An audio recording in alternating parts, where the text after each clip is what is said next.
वसई विरार महापालिका निवडणुकीच्या पार्श्वभूमीवरती आता विकास कामावरच्या भूमिपूजनावरून बहुजन विकास आघाडी आणि भाजपामध्ये श्रेयवादाची लढाई सुरू झालेली आहे।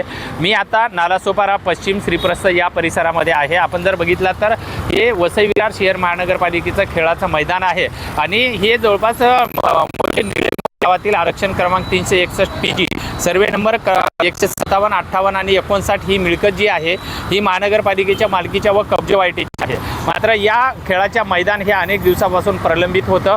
याच मैदानाचं पूर्णपणे डेव्हलपमेंट झाल्याच्या नंतर या ठिकाणी भाजपा आणि बहुजन विकास आघाडी दोघांनी ही 5 तारखेला या ठिकाणी याच खेळाचं मैदानाचं 2 वेळा उद्घाटन करण्यात आलेलं आहे। बहुजन विकास आघाडीनं दुपारी 12 वाजता 5 तारखेला केले तर भाजपाने सायंकाळी जवळपास 4:30 वाजता याच खेळाच्या मैदानाचं उद्घाटन केलेलं आहे।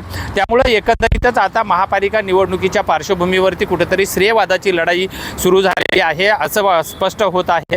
एका विकास कामाचे दोघांकडून या ठिकाणी 2-2 उद्घाटनं होत असल्यामुळे येथील नागरिकसुद्धा या ठिकाणी संभ्रमात असताना आपल्याला पाहायला मिळत आहेत। मात्र या महापालिका निवडणुकीमध्ये नेमके विकास कामं केलेत कुण हे मात्र जनतेच्या प्रतिसादानंतरच स्पष्ट होणार आहे। विजय गायकवाड, TV9 मराठी, नालासोपारा।